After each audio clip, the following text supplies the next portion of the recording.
Hello everyone, how are you all? I think you all are fantastic and living your life very peacefully and full of learn and study.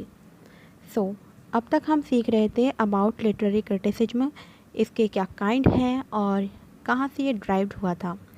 बोलते हैं ना कि fun जहाँ है वहाँ कोई गम नहीं होता.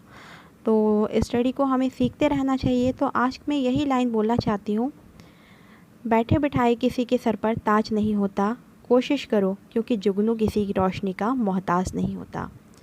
तो आज हम ये जानेंगे लिटरेरी क्रिटिसिज्म में किस किस का क्या क्या प्लेस है.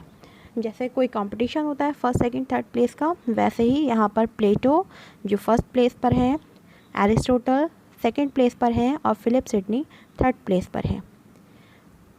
अब मैं इसके बारे में थोड़ा सा और ज़्यादा डिस्क्राइब करना चाहती हूँ. प्लेटो, he was the first literary critic and he talked about poetry is an imitation. उन्होंने पोइट्री को ओनली इमिटेशन कहा. उन्होंने कहा कि ये कॉलेजेस स्कूल में नहीं पढ़ाई जानी चाहिए क्योंकि जो इसकी थीम होती है ओनली लव, सेक्स, एंगरनेस और समाज को नष्ट करने वाली होती है. फिर एरिस्टोटल ने इस पर डिफेंड करते हुए कहा, he told it is upper than philosophy. उन्होंने इसको फ़िलासफ़ी से भी बड़ा बताया और म्यूज़िक के साथ कहा कि ये एक तरह से म्यूज़िक है. जैसे म्यूज़िक को सुनकर हमें आनंद आता है वैसे ही पोइट्री है और इसे होना चाहिए और ये समाज को एक नया आयाम दे सकते हैं. उसके बाद हम देखते हैं कि फिलिप सिडनी भी इसी रेस में रहे. उन्होंने कहा, वो थर्ड प्लेस पे रहे. वैसे तो बहुत सारे थे लेकिन मेन यही थे. उन्होंने डिफेंस किया और पोइट्री को एलिजाबेथन एज में लिखा और उन्होंने डिफेंस ऑफ पोइट्री अपनी क्रिएशन लिखी. उसके बारे में मैं बाद में डिटेल में बताऊंगी आपको. अब मैं बताती हूँ थोड़ा सा difference criticism versus literary theory. बहुत से स्टूडेंट्स एंड बहुत से कैंडिडेट इसको सेम मानते हैं but it is totally different from each other.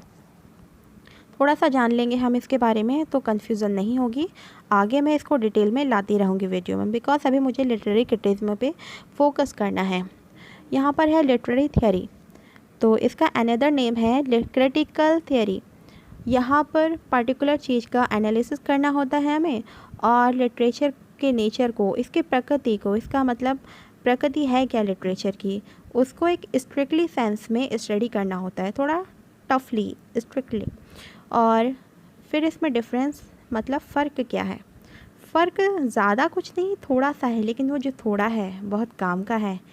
बोलते हैं ना कि जहाँ ना पहुँचे रवि वहाँ पहुँचे कवि. तो वो वाली कवि वाली किरणें जो हैं वो इसको थोड़ा सा डिफरेंस बना ही देती हैं. क्रिटिसिज्म और लिटरेरी थियोरी.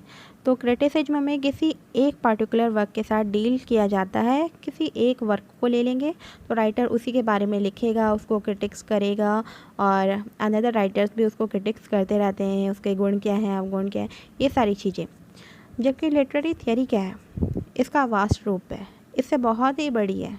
जितना सोचते हैं उससे भी बहुत ज़्यादा बिगर दैन बिगर.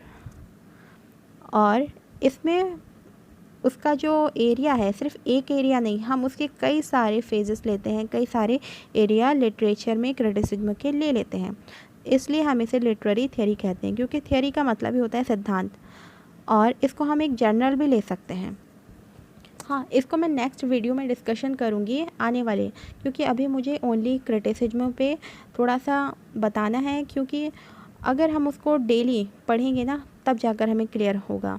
एक दो वीडियो से कुछ भी क्लियर नहीं होता है, वो सिर्फ ओनली शॉर्ट टर्म मेमोरी होती है और जो मुझे बिल्कुल भी पसंद नहीं आती.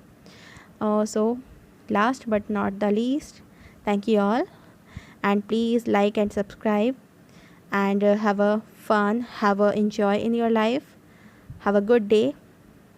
Thank you again. Bye bye.